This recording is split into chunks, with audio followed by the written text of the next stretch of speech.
Ya. Assalamualaikum warahmatullahi wabarakatuh. Ya, waalaikumsalam warahmatullahi wabarakatuh.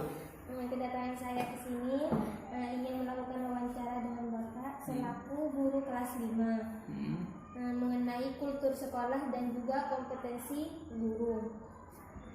Langsung mulai wawancaranya, Pak. Ya. Pertama, apakah pelaksanaan tata tertib sekolah seperti kehadiran siswa dan guru yang tepat waktu, kerapian pakaian, dan etika siswa dalam kehidupan sehari-hari merupakan hal-hal penting yang perlu diperhatikan, Pak? Ya, saya jawab.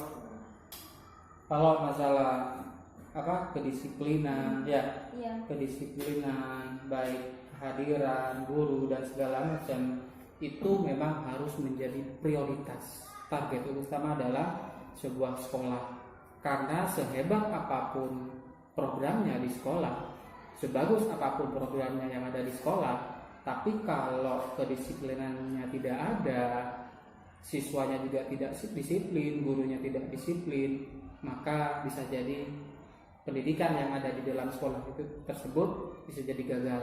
Karena ukuran kesuksesan itu tergantung dari keseriusan pendidiknya, siswanya, dan itu kembali kepada gurunya masing-masing. Terus mengenai kehadiran, kalau kehadiran alhamdulillah di sekolah kami aktif hadir semua, karena di sini itu kita tidak hanya berinteraksi dengan siswa saja, tapi kita juga berinteraksi dengan orang tua yang ada di sekolah itu. Jadi ketika mereka tidak masuk, mereka mengirim surat. Ada yang ketika tidak masuk, ada yang menelpon, ada yang melaksanakan kedua-duanya.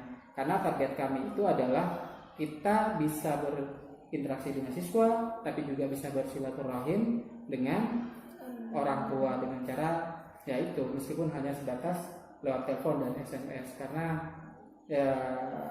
target kami tidak hanya ingin mencerdaskan anak-anak kami, peserta didik kami, tapi kami juga ingin mensukseskan pengikat antara orang tua siswa dan sekolah kami dalam tanda kutip kepercayaan terhadap lembaga.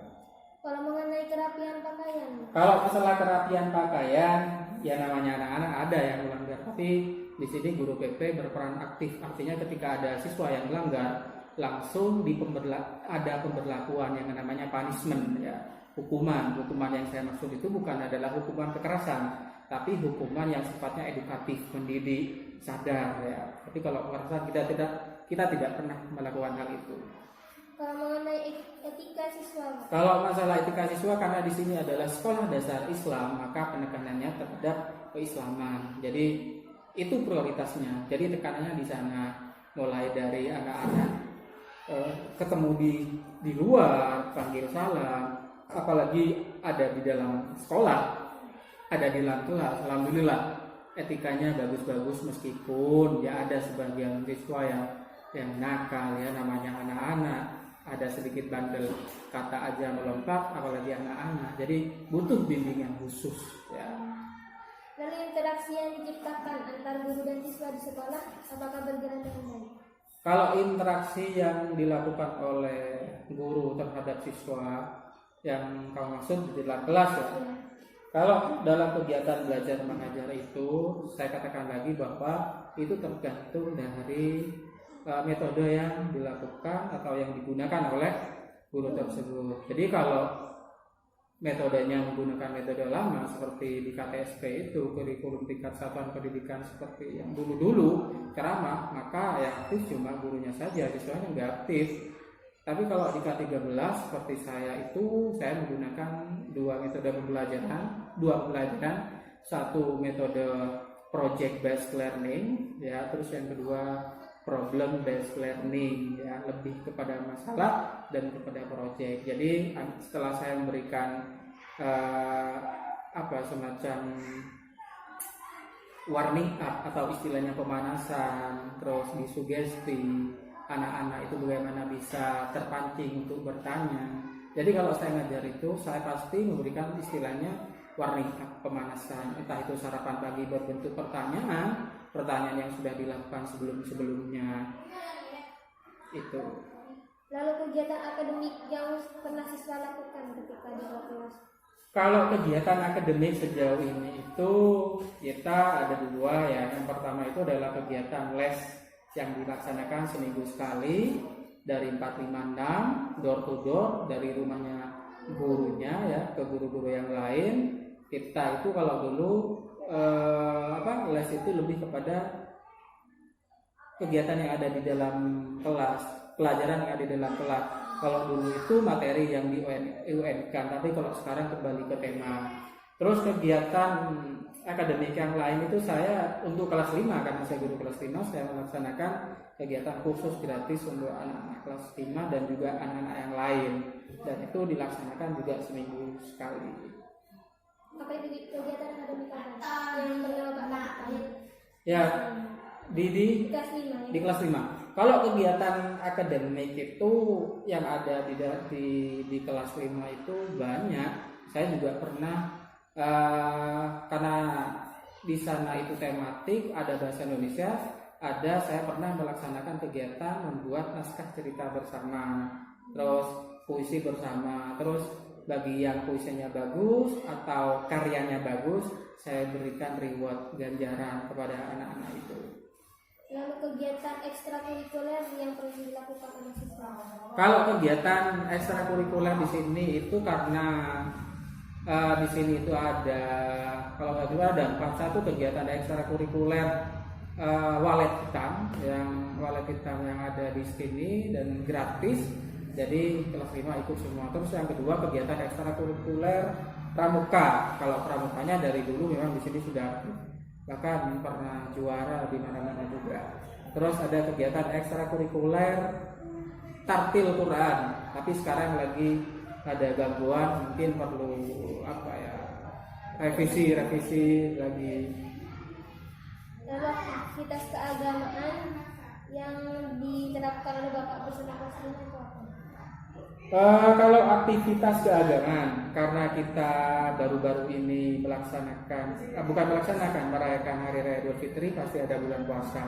Untuk kelas 5 sendiri, saya menerapkan program tadarus online. Ya, tadarus online itu langsung anak-anak saya buatkan grup, si A juz 1, si B juz 2. Si C juz 3 dan alhamdulillah selama bulan puasa kita sudah menghatamkan 2 kali sebanyak siswa kurang lebih 17 dan kita alhamdulillah capai target per setengah bulan kita sudah khatam 2 kali.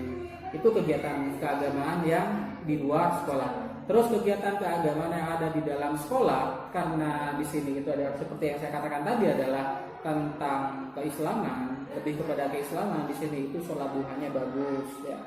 Setelah sholat duha baca surat-surat pendek, terus sampai kelas baca surat-surat pendek lagi dan yasin.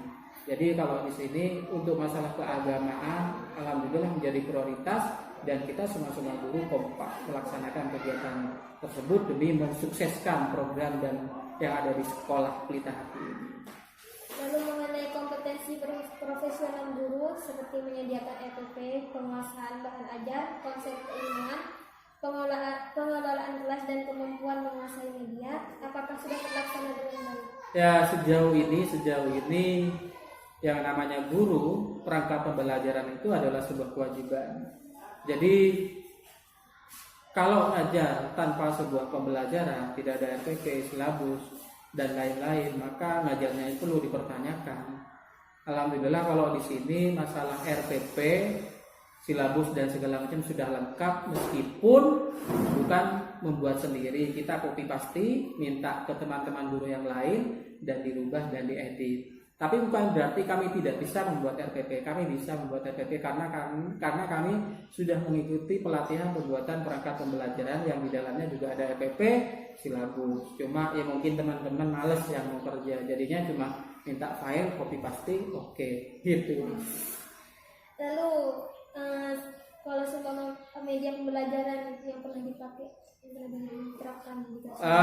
Kalau media pembelajaran yang dipakai di kelas 5 itu sejauh ini kan kita kurikulumnya 2013 dan metode pembelajaran yang saya pakai di kelas itu adalah project based learning seperti yang saya katakan tadi, ya membuat project. Contoh proyek yang sejauh ini kita lakukan itu adalah kita membuat itu apa namanya, pernah membuat kincir angin ya.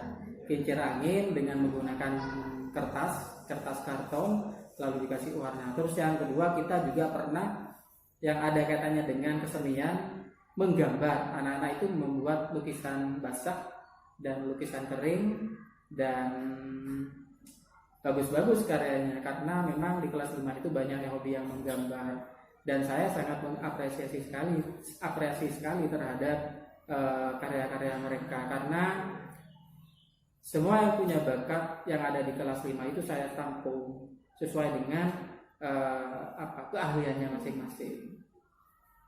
Ya. Ya. Terima kasih. Wassalamualaikum warahmatullahi wabarakatuh. Waalaikumsalam.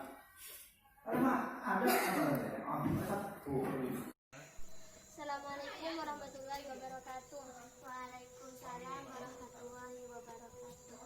Ini Mbak ingin melaksanakan wawancara terkait magang yang dilakukan di SD Cerita Hati. Ini Mbak akan mewawancarai Amel ya. Mulai sekarang yang pertama, apakah kamu merasa sudah melaksanakan tata tertib sekolah? Ya. Apakah kamu tidak pernah terlambat datang ke sekolah? Tidak.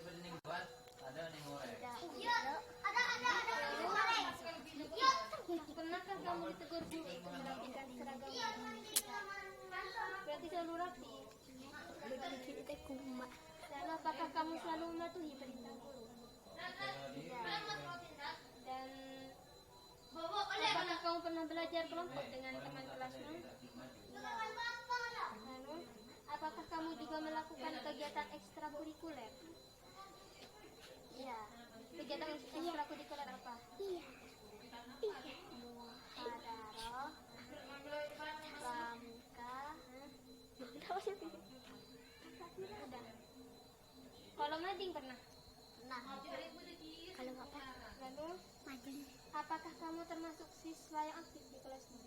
Iya. Dan apakah kamu juga memahami penjelasan materi dari gurumu? Kadang-kadang. Kalau nggak ngerti, nanya. Lalu apa yang membuat kamu termotivasi ketika belajar? Motivasinya kamu untuk belajar untuk apa? Agar menjadi anak yang pintar. Lalu apakah setelah pulang sekolah dan ada waktu kosong, kamu sempatkan untuk belajar? Iya. Siapa saja yang mendukungmu untuk belajar?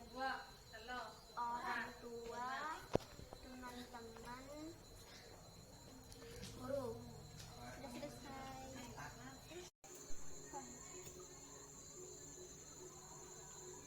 Assalamualaikum warahmatullahi wabarakatuh. Waalaikumsalam warahmatullahi wabarakatuh.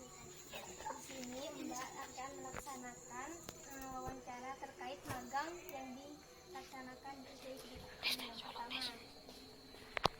Apakah kamu merasa sudah melaksanakan tata tertib sekolah? Iya. Apakah kamu tidak pernah terlambat datang ke sekolah? Tidak pernah. Lalu, pernahkah kamu ditegur guru untuk merapikan seragammu ketika di sekolah? Lalu, apakah kamu selalu mematuhi perintah guru? Iya. Dan apakah kamu sudah menjalin komunikasi yang baik dengan teman dan juga gurumu? Lalu, apakah kamu pernah belajar kelompok dengan teman kelasmu? Iya. Apakah kamu juga melakukan kegiatan ekstrakurikuler? Kegiatan seperti pembuatan nadi, muhadharah, basket gitu ya. Kegiatan ekstrakurikuler apa? Nadim, pencaksilat, muhadharah. Lalu, apakah kamu termasuk siswa yang aktif di kelasmu? Iya. Jadi kalau umpama ada siapa yang maju ke depan? Saya, Pak. Gitu. Iya. Lalu, apakah kamu memahami penjelasan materi dari gurumu? Iya. Kadang paham, kadang tidak. Iya. Kalau tidak paham, nanya. Iya. Lalu, Apa yang membuat kamu termotivasi untuk belajar? Motivasinya kamu untuk belajar untuk apa? Kok mau belajar? Biar dapat ilmu yang bermanfaat. Lalu, apakah setelah pulang sekolah kamu sempatkan untuk belajar? Kalau ada waktu kosong? Ya. Lalu siapa saja yang mendukungmu untuk belajar?